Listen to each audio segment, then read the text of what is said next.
It's an Orlando! I love it! I hate it. This is Code Vein, a Dark Souls clone with a coat of anime paint. The game starts with a brief tutorial that you have the option to skip.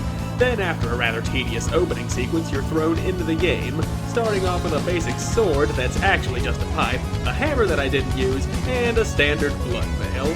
The blood veils come in several different forms and function as both armor and what I can only describe as an anime weapon.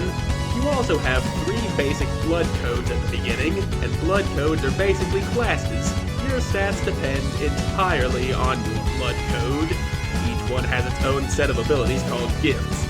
These gifts that are used in combat require I-core to use. You have a limit on your I-core that can be temporarily raised by hitting enemies with your blood veil weapon. And every successful hit will restore a little I-core. Some of the gifts are just attacks, some of them will give you temporary or passive buffs, and your blood code can be changed on the fly. Each gift can be mastered and used with different blood codes, but only if you have the right stats to use them, and leveling up does not change your stats. It increases your health, stamina, and attack power. So if you mastered a certain gift only to realize you can't use it with the blood code you wanted to use it with, then congratulations, you just wasted those materials, you big dumb poop mouth. While wandering around the first area and fighting your first enemies, you'll realize that this pipe does very little damage, meaning you have to rely on backstabs and parries to deal damage until you get a real weapon like this axe that I didn't use because it wasn't a sword. You will also find Missile as you wander around that acts as the bonfire, where you can fast travel and use your haze, which is basically souls to level up. The Missile also maps out the surrounding area, and there are smaller missile things that are there only to map the area, meaning you can't rest with them. There are also some enemies with these missile bits stuck to them, and defeating them will map the area. And while we're talking about the map, these little dots show up showing exactly where you've been, even when the map isn't filled in, which means they're all over the place in the boss arena after you've beaten them. One thing you may have noticed is that you have partners that fight with you.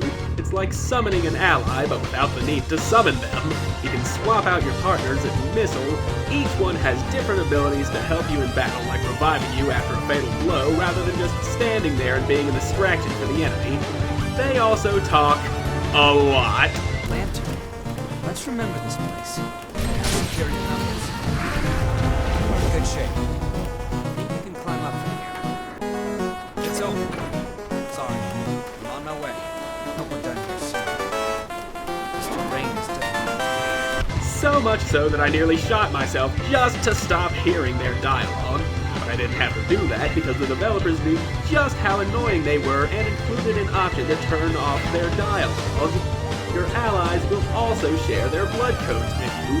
Using those and the other blood codes you find scattered throughout the world, you can build your character in any way you want. If you want to hang back and use ranged attacks, or get in, hit them fast and get out, or just tank their hits while hitting them with an oversized sword, the choice is yours. Overall, I'd say this game is worth playing, especially if you're into anime, because that's what it is, an anime turned into a game with some Dark Souls style bosses, dramatic moments, and over-the-top anime action, all while you sit there slapping the buttons on a controller like a jackass.